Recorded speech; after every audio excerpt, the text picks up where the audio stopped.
wonderful, fantastic, beautiful morning to you all, our wonderful viewers. Welcome to G9ijaTV News Headlines this morning with your host, Dr. Champion. And it's a holiday. Happy early Fitr. To all our Muslim brothers and sisters, I want to say congratulations for a successful 1 month of fasting. Wow, that was really a long one. And after the fast is the celebration day. And of course, I hope you are enjoying your holiday already. Okay, and so this morning, before we move into the papers, we just have simple health tips for you this morning that would help to not only increase and improve your life, your physical health, it will also help you get better with others. All right, first on my list this morning is smile. You may be wondering why. Well, of course, smiling adds to your face value. Learn to always smile. It's well said that when you smile, you use 17 muscles. But when you frown, you use about 77 muscles to frown. So, of course, even smiling is more economical. Smiling improves your face value. Smiling helps you to straighten up your facial muscles. If smiling regularly helps to delay aging process in your face. The reason why some of us quickly have wrinkles, have stretches, marks on our faces is probably because you're always squeezing your face. So, all right, so take a moment as you're watching me to just smile. Smiling is free. Learn to smile. Smiling gives you a better face value. It improves your self-esteem. It relaxes your face muscles. And of course, like I said, smiling is a boomerang. You can't smile to someone and they won't unconsciously smile back at you. All right, so of course, my assignment for you this morning is just make sure you smile to at least 5 people today. Very important. And watch how it affects your day positively. And away from there, we also move to laughter.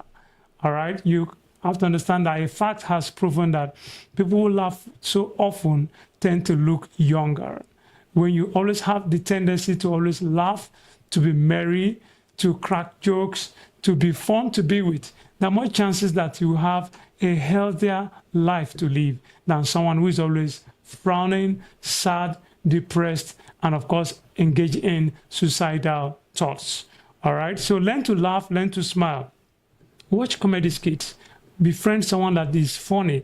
Once in a while, just go out of your way to get involved in something that relaxes you. Very important. And away from there, we move to point number 3, to avoiding toxic relationships. Toxic relationships. I know that as adults, as humans, it's natural you want to relate, you want to date. But any relationship that stresses you, that abuses you, please stay away from it. If your partner is always hitting at you, punching at you, making sure that you feel uncomfortable, it's not necessary. Please walk away from it. And of course, like they say, it is better to be alone than to be in a wrong relationship. And number 4, we go over to avoiding competition. Please avoid unnecessary competition. Avoid making your life stressful. Avoid trying to compete with others. Most times, especially through social media, we go on Facebook, we go on Instagram, we see what a particular celebrity is wearing, or a particular friend is putting on, and you feel the need to measure up. You feel an urge that your life is not complete because you don't have a particular dress to wear, a particular shoe to put on, a particular hairdo. Let me tell you that your life, the real definition of life, does not consist on what you put on, but who you really are. Your true definition of yourself is your inner person, the value you create, your talents, your skills, your resources, your innate potential. That's what defines you, not actually what you put on. And so my advice to you this morning is avoid unnecessary competition, avoid unnecessary pressure, not allow somebody put on you that pressure of, have you heard of the latest trending dress, the latest fashion, the latest shoe, the latest hairdo, Brazilian hair, Peruvian hair, and all of that. You don't have to put yourself under pressure. They say you should cut your coat according to your size, but a wise man says, cut your coat according to your material. Because that fits you more. And finally, for this morning, we'll look at manage stress well. Manage stress well, especially if you work in Lagos or you do an 8 to 5 or 6 job. or you're always having one business that you run for at least 10, 12 hours, you must learn to balance between work and play. You must learn to relax, learn to socialize. Once in a while, take yourself out. Once in a while, speak to someone about what you go through at work so that you will not have stress compile and compound your life. And of course, it's important to always do your regular checkup. Always contact medical professionals, health consultants, so that they can always advise you on your health status and how to live a healthy and a longer life. And of course, I know that with those few tips this morning, you would have enjoyed or learned one or two things that will help your life get better, help your health improve, and make you a better person. I'm Dr. Champion. Don't touch that. When we're back, straight ahead to news headline. Stick to us. Exercise improves your sleep quality because the energy loss that occurs during exercise stimulates restorative processes during sleep. Also, the increase in your body temperature during exercise may help you drop during sleep, which could promote better sleep. A 2018 study conducted over 4 months in people with chronic insomnia found that both stretching and Welcome back. And in case you're just joining us, this is the G9ijaTV news headlines. And this morning we're looking at the Punch newspaper with the interesting headline, Impeachment. Impeachment. Shuaibu writes CJN APC members warn against ex-deputies governor's return. Now the news in details. The impeached Deputy Governor of Edo State, Philip Shuaibu, has written to the Chief Justice of Nigeria, Justice Olukayode Ariwolo, to obtain a complaint form to file a formal petition against the Chief Judge of Edo, Justice Daniel Okungbowa. Shuaibu was impeached on Monday by the State House of Assembly following the adoption of the report of a 7-man panel set up by the Chief Judge to probe him for alleged perjury and leaking the government's secrets. The panel concluded its probe last Friday after adjourning twice for Shuaibu to appear for his defense without the ex-deputy governor showing up.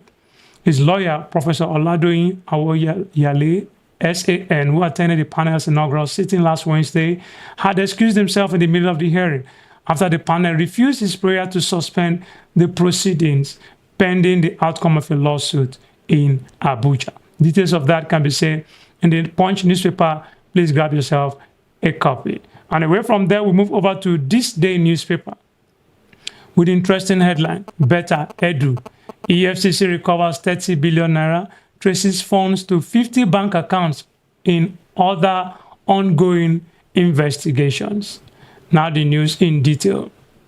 The chairman of Economic and Financial Crimes Commission, Ola Olukoyede, has said that the anti-graft agency recovered 30 billion naira in the case involving former Minister of Humanitarian Affairs and Poverty Alleviation, Better Edu. Edu was suspended following the approval of 650 million naira into a private account. Following the development, President Bola Ahmed Tinubu ordered an investigation into the allegations and subsequently suspended her from office. She was later invited for questioning by the EFCC and detained. She was later released on bail. She had also denied any wrongdoing. The agency was also investigating Better Edu's predecessor in office, Sadiya Umar Farouk, over 37.1 billion naira fraud, as well as Ms. Halima Shehu, the national coordinator of the National Social Investment Program, an agency under the Humanitarian Ministry, over alleged financial misappropriation. Shehu was arrested and questioned by the EFCC in connection with the movement of 44 billion naira from the NSIPA account to some suspicious private and corporate accounts within the last 4 days in December 2023. But speaking in an interview with EFCC Alert, a publication of the agency, the EFCC boss said 30 billion naira have so far been recovered since the commencement of investigation into the alleged fraud case involving the suspended minister. He said the recovered funds were already in the coffers of the federal government. Details of that can be seen in the This Day newspaper. Please grab yourself a copy. And away from there, we move over to the Vanguard newspaper with interesting headline, Elde Fitri, Tinubu, Atiku, Obi, governors, Khan, others felicitate Muslims. Now the news in detail. President Bola Ahmed Tinubu, former Vice President, Alhaji Atiku Abubakar, presidential candidate of Labour Party, LP in the 2023 general election, Mr. Peter Obi, some state governors, House of Representatives, members Christian Association of Nigeria, CAN, corporate organizations, and some prominent individuals have felicitated Muslim Ummah across the country on this year's Eid-al-Fitr celebration. In their separate messages, they urge Muslims to sustain the lessons of Ramadan and continue to pray for the peace and unity of our country, Nigeria. Okay, we'll go on a quick commercial break, and when we are back this morning, we shall be concluding the newspaper headlines this morning. Please stay with us.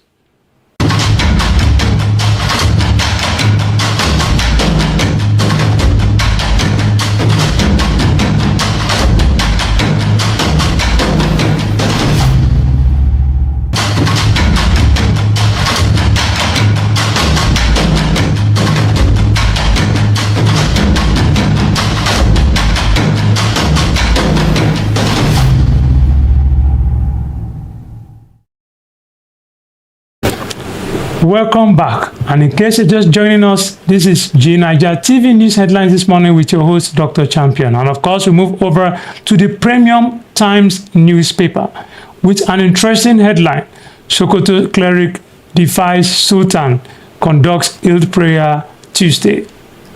Now the news in detail. A Sokoto-based Islamic cleric, Musa Lukwa, has defied the directives of the Sultan of Sokoto, said Abubakar, by observing 8 prayers on Tuesday as against Wednesday declared by the Sultanate Council.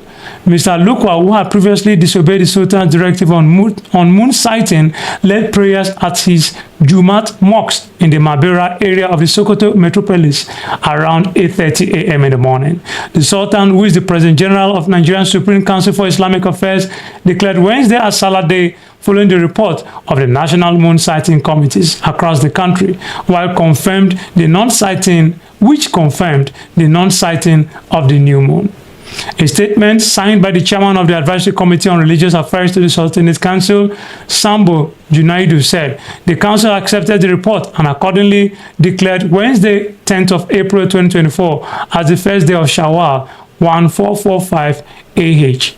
But Mr. Lukwa defied the directive, saying he chose to follow directives from the neighboring Niger Republic, where the Islamic authorities said they had sighted the moon and observed the Eid prayer on Tuesday.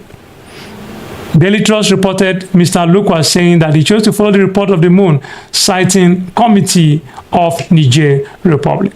Details of that can be seen in the Premium Times Nigeria. Get yourself a copy. And away from there, we move over to the Punch newspaper with a tragic story this morning. Fire raises 14 Lagos market buildings, 4 structures collapse. Now the news in detail. No fewer than 14 buildings were gutted by fire on Tuesday in Dosumu Market in the Lagos Island area of Lagos State. The Lagos Territorial Coordinator of the National Emergency Management Authority, Ibrahim Farinloye, who confirmed the incident in a telephone conversation with our correspondent on Tuesday, said 4 buildings out of the 14 had collapsed as of press time. Farinloye, who blamed the cause of the fire on the careless refueling of a generator in the penthouse of one of the buildings, decried the difficulty faced by emergency responders in assessing some of the affected areas. As of now, 4 buildings have collapsed, while 14 buildings were affected by the fire. We had challenges with water, but we were able to sort that out by contacting the Nigerian Ports Authority. The fire started from the penthouse of one of the buildings, where a man was carelessly refueling a generator before it ignited the fire and escalated to other buildings. There were many generators in the buildings that further compounded the escalation. Punch Metro gathered that several goods worth millions of naira were also destroyed in the fire that started around 10 a.m. on Tuesday. The fire was said to have started in a 3-story building on Jankara Street before spreading to other adjoining buildings in the market. Giving an update on the incident, the director of the Lagos State Fire and Rescue Service, Margaret Adesheye, collaborated NEMA on the affected buildings. She disclosed further that the storage of fuel products in the penthouse of the building where the fire started, coupled with chemical materials stored in the building, escalated the fire. Adesheye said the Lagos State Fire and Rescue Service has successfully contained a major fire incident affecting 14 buildings, with 2 structures fully collapsed and 2 partially collapsed.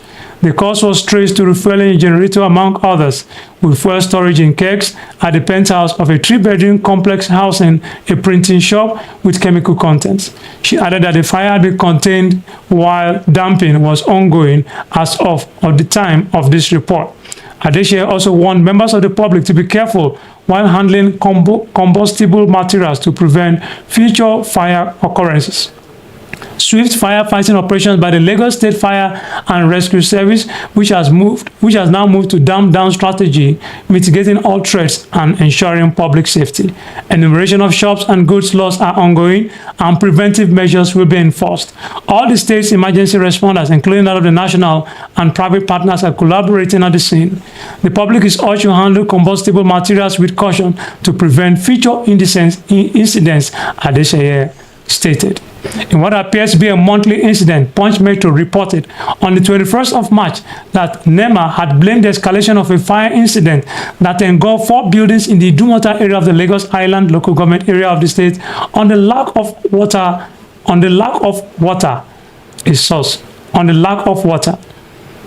According to Fariloye, emergency responders were faced with the challenge of water supply that could have helped the effective quelling of the fire, preventing the escalation and the level of damage caused by the fire. He stressed that there was no water source within proximity of the fire incident, thereby forcing the fire vehicles to go in turn to get water. Punch Metro reported in January that no fewer than 6,700 traders lost their goods to a fire that gutted the popular Mandilas building on Broad Street, Lagos Island, local government area of the state. Also, 450 shops, 30 offices, 2 hotels, 5 restaurants were destroyed by the impact of the fire, which affected the 14-story building. The fire reportedly started from the first floor of the building and spread to the 7th floor, caused by careless wielding during the installation of a power generator on the 2nd floor of the Mandilas building in Lagos, leading to the fire incident. Similarly, on February 4th, Punch Metro reported that a plank market located at the Awori bus stop in the Abulegba area of the state caught fire, destroying goods and properties worth millions of naira. And finally, for this morning, we shall look at the Leadership newspaper with the headline, Borno CSO accused YEDC of fraudulent billing of customers. Now the news in detail. The network of civil society organizations in Borno State have observed with dismay how the Yola Electricity Distribution Company distributes bills for the months of February and March to households when there has been no supply of power. Addressing the media, the Nigerian Union of Journalists, Press Center in Maiduguri, the executive director of the CSOs in Borno State, Comrade Bulama Abiso, called on the YEDC to enhance its distribution capacity to sufficiently meet the demands of the metropolis. He said, "This is because we have observed in recent times that the consequences associated with the lack of power supply in the state includes loss and dysfunctional state of small businesses and livelihood ventures, water scarcity across the state, and has led to untold hardship faced by people in the revered month of Ramadan." We also observe with dismay how the Yola Electricity Distribution Company distributes electricity bills for the months of February and March to households when there has been no supply of power. This concern is affecting every household on the estimated billing system occasioned by abrupt distribution of free installation of the metering system that ought to have been distributed but are now alleged to be sold at exorbitant prices. Consequently, we are requesting that YEDC resumes the free distribution and installation of the metering system to every household in Borno State. We are equally calling on the YEDC to also enhance its distribution capacity to sufficiently meet the demands of the metropolis. And with that, we call it a wrap this morning. And still on the fire incident that happened in the Dosumu area of Lagos, we just want to appeal to fellow Nigerians and to people out there watching to be careful. We were told that that fire was sparked up when someone was actually refueling his generator while the generator was on. And of course, a fire followed thereafter. Please, whenever you want to refuel your generator, I think the first thing, I know the first thing should be put off the generator first. No matter what you are doing, I'm in a hurry, I want to quickly, sometimes there was this particular incident long time ago where somebody that was watching a football match, just because his gen was about to go off and he was enjoying the match, quickly run to turn more fuel into a generator that is on. And of course, it sparked off fire. we can prevent these fire incidences by being very careful. Please, when you want to refuel your generator, first and foremost, put off the generator, make sure it's off, refuel the tank of the generator, allow it to cool for a few minutes, then put on the generator. You must ensure that you are safe. A colleague of mine explained how his neighbor also died because of such incidents many years ago. He suffered a second degree of burns in his body, and even when he was discharged from the hospital, he still died. He never recovered from that fire incident. So friends, please stay safe out there. Your safety is our concern. Thank you for staying with G9ijaTV News Headlines crew this morning. Dr. Champion is my name. See you same time tomorrow, same station. Bye for now.